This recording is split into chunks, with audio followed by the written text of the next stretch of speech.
Olá, seja bem-vindo ao FIB Notícias. Veja os destaques de hoje. Prefeitura abre inscrições para o programa Minha Casa Minha Vida. Polícia Militar não vai mais no local em que ocorrerem acidentes sem vítima. Famílias são removidas do bairro Ferradura Mirim. Projeto de Geraldo Alckmin quer mudar o Estatuto da Criança e do Adolescente. Procon divulga lista com as 20 empresas que mais receberam reclamações em Bauru. O governador Geraldo Alckmin entregou em março para o Congresso Nacional um projeto de lei com penas mais rígidas para menores infratores. Nesse projeto, o governador propõe que os menores infratores que cometerem crimes hediondos fiquem detidos por até 8 anos, o que modificaria o ECA, o Estatuto da Criança e do Adolescente, que determina que os menores fiquem no máximo 3 anos confinados. Geraldo Alckmin resolveu elaborar essas propostas com punições mais duras para jovens que cometerem crimes graves, depois da morte do estudante Vitor Hugo Deppmann, de 19 anos, morto num assalto em São Paulo. A suspeita é que esse crime tenha sido cometido por um jovem prestes a completar 18 anos. Nós que estamos aqui no dia a dia, nós sabemos que isso será pouco frutífero, né? Por quê? Porque a cada 6 meses há uma reavaliação. E o que conta realmente para a extinção ou modificação da medida é o relatório que vem na reavaliação. Então você pode aumentar para 5, para 10, para 15. Se vier um relatório aqui com 6 meses, afirmando que o adolescente já está em condições de ser colocado em liberdade, esse relatório vai ter que ser avaliado e vai ter que ser considerado. E ele pode sair em curto espaço de tempo. Nós não temos um período de pena fixa. Então, dificilmente o adolescente hoje cumpre 3. Dificilmente. Seja o crime que ele cometeu, hoje 9 meses, 1 ano, já vem um relatório conclusivo que ele já está apto. O coordenador da Comissão de Direito de Família, Infância e Juventude, Olavo Pellegrina, defende que aumentar o tempo de confinamento teria um resultado positivo no processo de recuperação dos jovens infratores. É uma solução antes de se falar em redução de maioridade penal. A redução de maioridade penal não é a melhor alternativa para o momento, porque colocar um adolescente dentro do sistema prisional atual não é reeducá-lo ou reinseri-lo na sociedade, é sim inseri-lo no crime. Nós sabemos como nossos presídios são. O aumento do período de internação é a saída mais inteligente. Por quê? Já existe no Estatuto da Criança e do Adolescente um regime previsto, uma forma de punição e ressocialização ao mesmo tempo prevista na pena de internação. Só que o juiz da infância e juventude ficava engessado dentro de um período muito curto de 3 anos. Quem comete um crime com muita gravidade, com muita violência, que ultrapassa limites de violência, não é em curto período que retornará à normalidade. Então, a internação em até 8 anos é uma medida muito efetiva, porque traz a sensação de punição para o adolescente e também permite ao juiz dosar adequadamente o período que ele entende que aquele adolescente se recuperará. Outra proposta do projeto é a criação do Regime Especial de Atendimento, uma nova instituição que receberia os menores infratores assim que completassem 18 anos. Eles ficariam lá até os 21, quando seriam transferidos para uma penitenciária comum.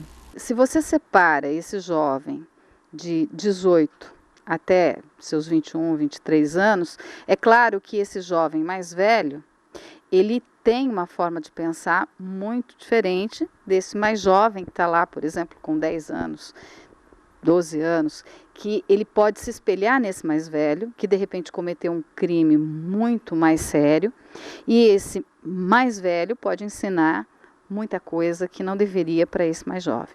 Então, fazer essa separação eu acho que seria até interessante nessa medida. Mas deveria se saber como, né, seria esse regime especial. Em que medida? Que ele seria especial em quê? Porque a configuração da maior parte dessas casas de ressocialização, a gente percebe que, pela lei, o sujeito tem que estar ali se ressocializando, se modificando, aprendendo a ser melhor. Mas pelas rebeliões, pelo modo como esse jovem sai de lá, me parece que isso não ocorre. E uma das outras coisas que talvez poderia ser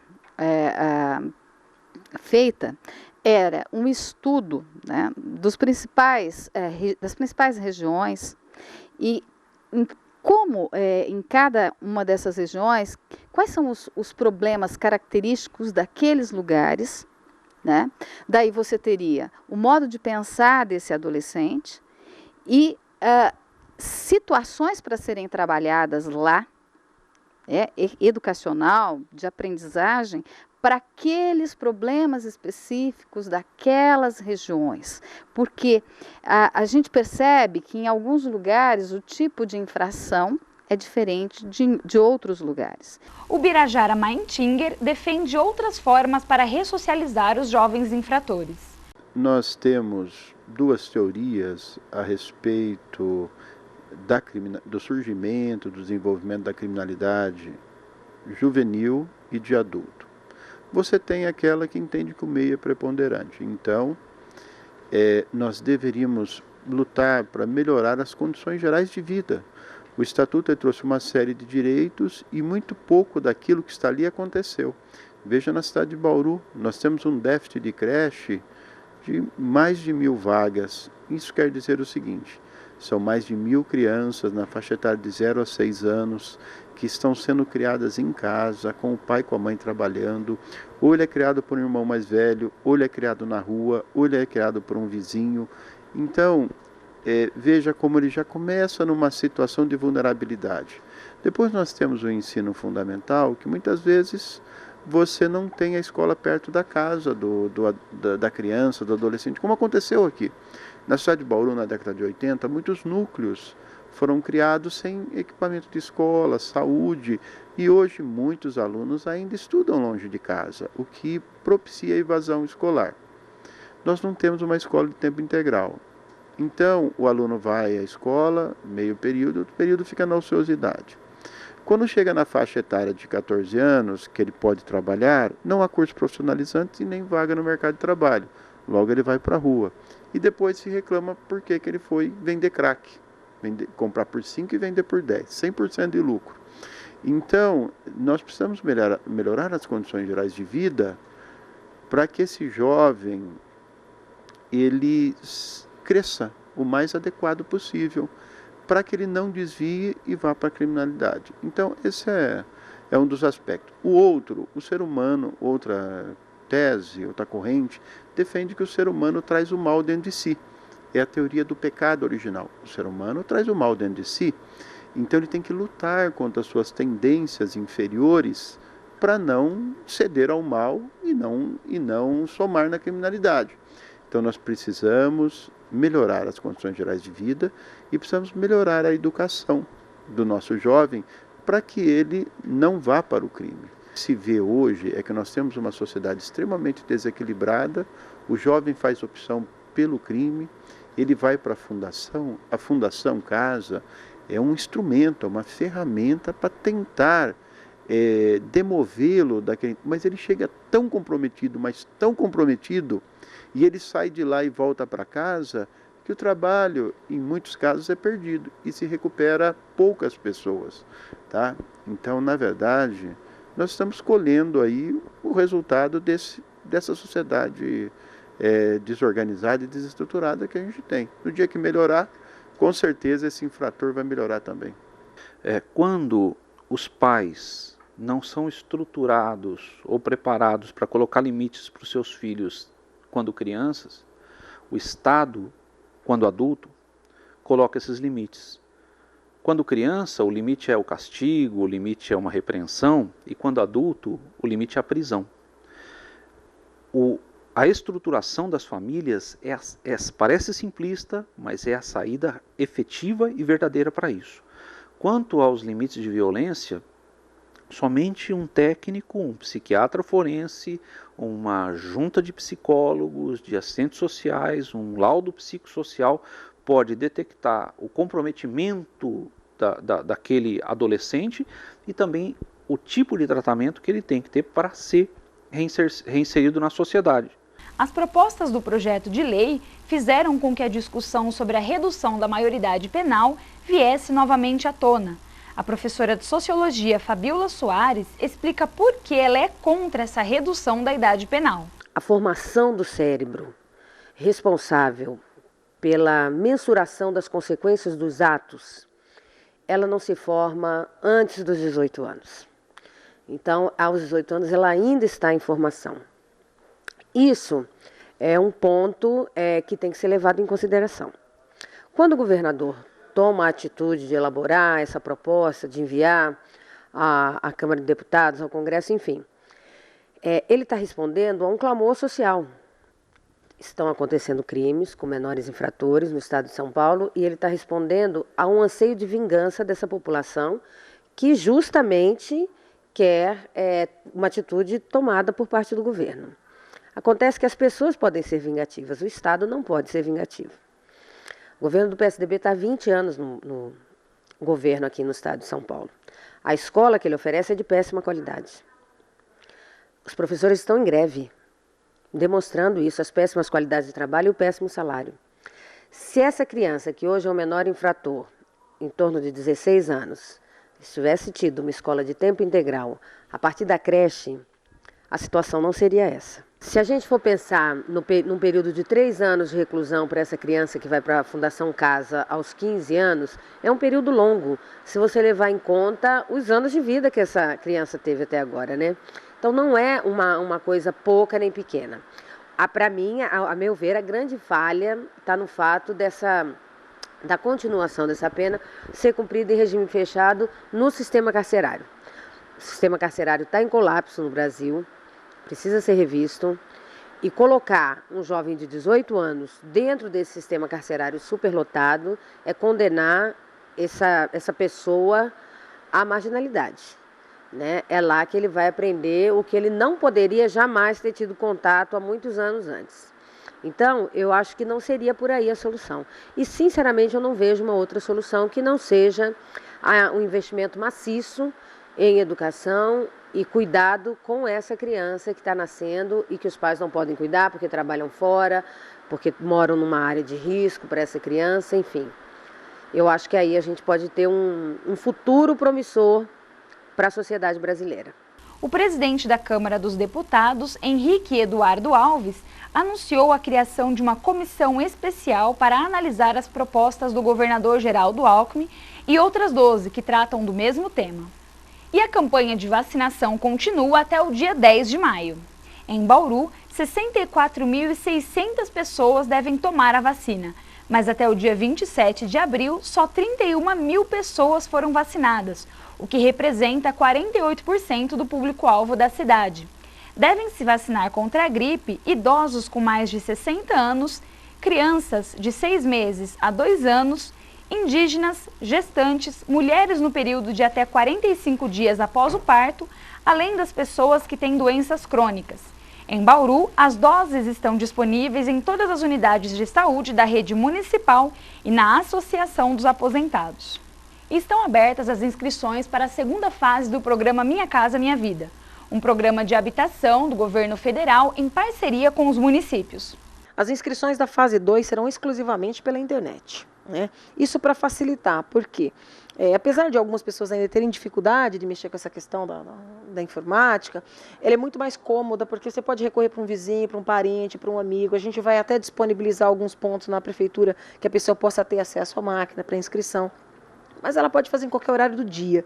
Então não tem aquela coisa da fila, da chuva, do sol. Né? Tem sempre uma agonia grande quando se abre a inscrição, 2, 3, 4, 5 mil pessoas ao mesmo tempo, e não tem necessidade disso. Então ela será do dia 1º de maio ao dia 31 de maio, somente pela internet. Diferencial da fase 1. Todas as inscrições feitas na fase 1 acabaram. Então nós tínhamos cerca de 30 mil inscritos, entregamos 2 mil imóveis, e as inscrições na época foram manuais. Então, por conta dessa precarização, o site agora está muito mais completo e ela será totalmente eletrônica. Detalhe, as famílias na fase 1 faziam o cadastro único, que é aquele controle que o governo federal tem a partir da Secretaria de Bem-Estar Social de todas as cidades, somente depois do sorteio. Então, 30 mil se inscreviam, eu sorteava 1.000, essas 1.000 ao me trazer a documentação, ela tinha que se inscrever no CAD único. Por quê? Porque esse é o controle que o governo federal tem de quem estão sendo os beneficiários do Minha Casa Minha Vida, que tem um valor muito considerável de transferência de recursos diretos da União. Então, nessa fase nós estamos invertendo. Então, para você fazer a inscrição no site, além do seu RG, do seu CPF, um outro número será solicitado. Qual o número? Do NIS, que é o número que você recebe quando você faz o cadastro único. E as inscrições para essa segunda fase do programa Minha Casa Minha Vida vão até o dia 31 de maio e devem ser feitas exclusivamente pela internet no site www.bauru.sp.gov.br, no link Minha Casa Minha Vida.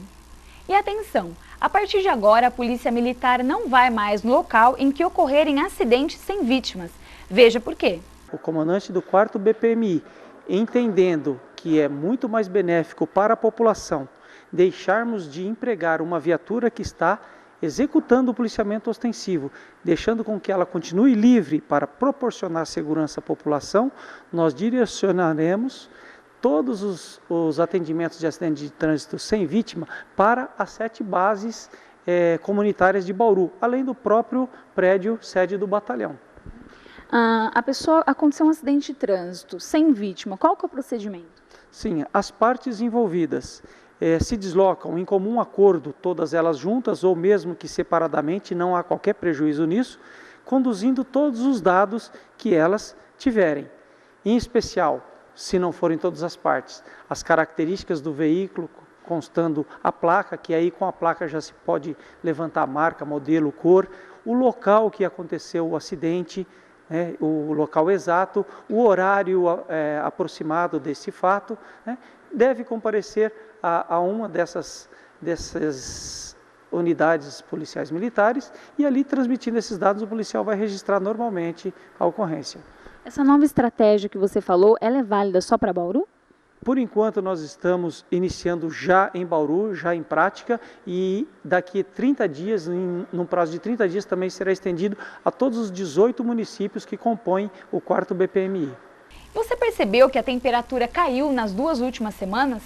Pois é, em Bauru, no dia 18 de abril, a temperatura chegou aos 12 graus. Será que esse outono e inverno serão mais gelados? Então, no mês de maio nós esperamos pelo menos 2 eventos de frio. Um é esperado até antes do dia 10, deve chegar, certo? E um outro mais para frente, esse, que é uma característica normal do mês. Mas o que a gente espera é que o inverno seja bastante seco e as temperaturas amenas. Teremos mais episódios de frio, tanto em junho como em julho.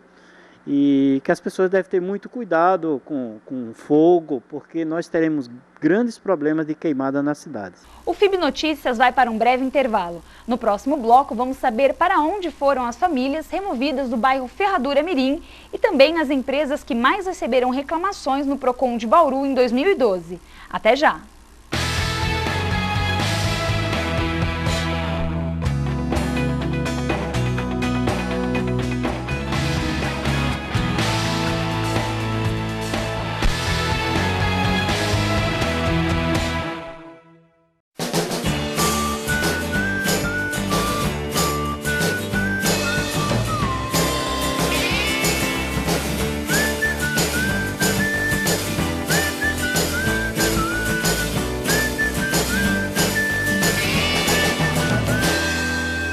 I wanna things to do.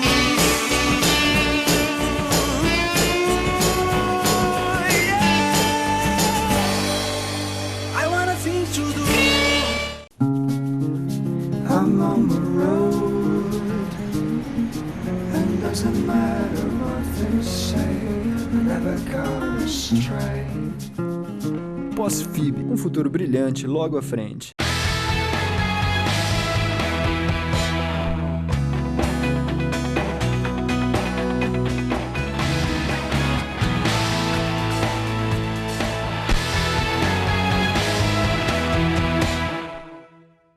No último dia 25 de abril, a Prefeitura Municipal fez a remoção e o reassentamento de 18 famílias do bairro Ferradura Mirim. Eles ocupavam uma área irregular do bairro. O processo de remoção e reassentamento contou com a participação de 70 funcionários de diversas secretarias, 10 caminhões, ambulâncias e a Associação de Moradores do Ferradura Mirim. Essa força-tarefa chegou às 6 horas da manhã, mas as famílias já estavam preparadas, na verdade. Então, elas já estavam com as coisas arrumadas, as mudanças aconteceram até 10 horas da manhã, todo mundo já tinha mudado, tanto quem foi para o apartamento quanto quem foi para outras modalidades aí escolhidas. E aí as máquinas já entraram, descerrando os barracos, e já entrou o pessoal da limpeza recolhendo toda essa sucata. Por quê? Para você não permitir, e aí a comunidade ajuda nesse processo de fiscalização, nenhuma outra ocupação. Para a área ficar livre e, de fato, a construtora poder entrar agora ajudando nesse processo. Na área que era ocupada pelos moradores de forma irregular, vão ser construídas 60 unidades residenciais e um parque ecológico. Das 18 famílias reassentadas, 4 foram atendidas pelo Serviço de Assistência de Aluguel e Hotel Social, 6 foram recebidas por parentes e 8 famílias vieram para cá, para o residencial Três Américas, no bairro Nova Esperança, em Bauru. A família do seu Valdemir foi uma das que veio para o residencial Três Américas, no bairro Nova Esperança. A gente recebeu a notícia 24 de janeiro, provavelmente nessa data, que a gente teria que desocupar a área. A área, né, já tinha proprietários, né? Então, também foi prometido para a gente que a gente teria um lugarzinho para ir, no caso um apartamento, né? E a gente ficou aguardando isso, até que veio a boa notícia, né? Após 4 meses. Morador do Ferradura Mirim há 12 anos, seu Valdemir conta que vai sentir saudades de seu antigo bairro. Eu sinto falta do projeto, né, no qual eu doava roupas, sapatos, né, através do Seara de Luz, no projeto onde eu sou voluntário, né, há um pouco mais de 8 anos. E, sabe, a gente sente aquele contato com a comunidade, com o pessoal, com os moradores, né, mas a gente vai ver se consegue essa aproximação de novo, né? Aos poucos, ele e seus filhos têm se adaptado ao novo lar. Sendo ótimo, um pouquinho difícil, por causa para a gente se ambientar, né? Local, onde a gente está propriamente, onde fica o mercado, escola para criança, né? Que eu estou correndo atrás. Mas aos poucos a gente vai se ambientando, como todo local. Quando a gente muda, né? A gente tem que acostumar. Conta para mim como está sendo viver nessa casa nova. Legal, e gostei bastante. E os casos de dengue não param de crescer em Bauru. Até o dia 30 de abril foram registrados 3.539 casos da doença, com 2 mortes. Veja como evitar a proliferação do mosquito. Desde o ano passado, quando nós não tínhamos ainda tantos casos de dengue, nós já estávamos tomando algumas providências, né, a respeito da dengue na parte preventiva. Então, assim, orientações em escola, em empresas, isso foi feito durante o ano todo, treinamento de pessoal, né, tanto os médicos quanto enfermeiros da rede pública e privada, receberam treinamento express de dengue, focado em casos graves, atendimento, como ser feito o atendimento do suspeito de dengue. E já no início do ano, com o aumento do número de casos, nós intensificamos esse contato com os profissionais e os agentes de endemia, por sua vez, também intensificaram o trabalho de vigilância na parte das residências, na parte ambiental, verificando criadouros do mosquito. E o Procon de Bauru divulgou um ranking com as 20 empresas com maior número de reclamações registradas em 2012. Na realidade, essa lista envolve todas as reclamações no Procon, reclamações são aquelas notificações que não foram atendidas após o envio da comunicação de informação preliminar, que é a CIP. Então, aberta a reclamação no Procon, o fornecedor tem um prazo de 10 dias para oferecer uma resposta ou já atender o pedido do consumidor. Caso não seja atendido, aí é marcada uma audiência e essa audiência, se não atendida, configura a reclamação. As instituições financeiras são a grande maioria nessa lista de reclamações não atendidas. No ano de 2012, a maioria das reclamações no Procon foram referentes a assunto financeiro, sendo que das 20 empresas mais reclamadas, 14 eram instituições financeiras. O Procon é uma fundação presente em diversos estados e municípios brasileiros, que tem como objetivo a proteção e a defesa do consumidor. Em Bauru, o Procon atende no Poupa Tempo. Veja como registrar uma reclamação. O consumidor, ao ter um problema envolvendo a relação de consumo, deverá vir ao Procon munido de documentos referentes à reclamação, documentos pessoais e comprovante de residência. E a Superliga de Professores está de volta, agora com uma maratona de aulas com dicas para os vestibulares de inverno. Mas esse ano a gente teve a iniciativa de criar uma Superliga de Professores inédita voltada para os alunos que vão prestar em vestibular no meio do ano, que são os vestibulares de inverno. Então, pela primeira vez, e a gente está fazendo em Bauru, no dia 18 de maio, alunos que prestarão vestibulares de inverno, né, que ocorre agora no final de junho, no final de maio, julho, terão oportunidade de participar conosco na Superliga. Então, serão 12 professores de todas as disciplinas, algumas disciplinas vão ter 2 professores, 2 frentes, trabalhando dicas de uma forma bem bacana, bem legal, de forma descontraída, né, que esse aluno poderá ajudar esse aluno no vestibular do meio do ano. A partir das 2 da tarde, 2h30, às 14h30, a gente começa o evento.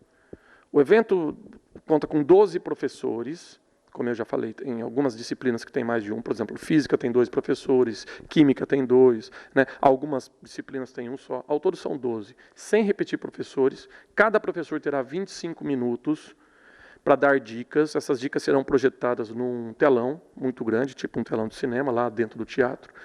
O aluno recebe caneta, bloco de anotação, os professores com microfone, e trabalharão de uma forma bem tranquila, descontrair essas dicas. Não é a ideia nossa só descontrair, brincar, ser um evento mais show e sem compromisso com o vestibular. A ideia é que o professor trabalhe dentro do seu perfil, e a gente respeita o perfil de cada professor, o cara que tem o apelo maior para o humor, o outro que é mais sério, mas todos têm em comum uma grande experiência em sala de aula, uma grande experiência com vestibulares, Enem, especificamente nesse evento, vestibulares de meio de ano, Unesp, UEM, PUC, e vão trabalhar as dicas do que provavelmente deve cair nesse vestibular.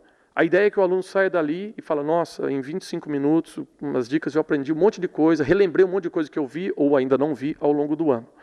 Essa é a nossa ideia. E quais conselhos ou dicas você daria para o vestibulando, para quem vai prestar vestibular agora no meio do ano? O conjunto de dicas é grande, né? Na verdade, não tem uma dica que resolva todos os problemas. Mas acho que uma dica fundamental, que a gente estava conversando agora de pouco, inclusive, né, é a confiança. O aluno deve ter bastante confiança em si próprio, deve estar com a autoestima elevada. Nesse caso, nós sabemos que entra muito o trabalho da família, dando um apoio, dando aquela colaboração, incentivando de uma forma geral. Além disso, tem as outras dicas que são tradicionais, né? Alimentação adequada, sono adequado, não esquecer de levar o material necessário para prestar as provas, que normalmente o pessoal esquece uma coisa ou outra. Um detalhe que a gente estava lembrando agora aqui, o que a gente já viu de aluno perder a prova do vestibular porque chegou 2 minutos atrasados, uma série de situações dessas. Então, evitar esse tipo de coisa. Vai para o vestibular 1 hora antes, fica lá esperando com calma, não tenha ansiedade de querer chegar no horário para fazer a prova. Chega antes, vai com calma. Esse tipo de coisa a gente já viu acontecer 1000 vezes. Então, não perca a hora do vestibular. Você se preparou para ele. Então, chega lá e presta esse vestibular e passa. Quem quiser estar conosco no dia 18 de maio, o evento começa às 14h30, vai aproximadamente até umas 9 horas, com 2 intervalos, como já dissemos. Convites nos pontos de venda antecipados. As unidades da Wizard, que é a nossa parceira aqui em Bauru, nas Nações Unidas e também no Jardim América, na Nossa Senhora de Fátima, e na 100% Vídeo. E quero aproveitar e agradecer aqui o espaço da TV FIB, agradecer a FIB como nossa principal parceira, patrocinadora ao lado da Wizard, que é importantíssimo para a realização desse evento, que muitas pessoas veem só o dia que ocorre o evento, tudo bonitinho, maravilhoso, mas são meses de planejamento, de preparação. Agradecer a todos os professores do nosso grupo, que sem eles a gente não teria sucesso algum, né? O maior responsável pelo sucesso da Superliga de Professores são os professores, os maiores responsáveis. São todos os professores que estão conosco, que cedem sua imagem, que vão lá no dia, preparam uma aula bem bacana, que se motivam, e isso é fantástico. É claro, os parceiros, os patrocinadores, a imprensa que nos dá espaço, e agradecer a todos que têm participado da Superliga e todos convidados aí para estar conosco. E assim encerramos essa edição. FIB Notícias, um jornal a serviço do cidadão.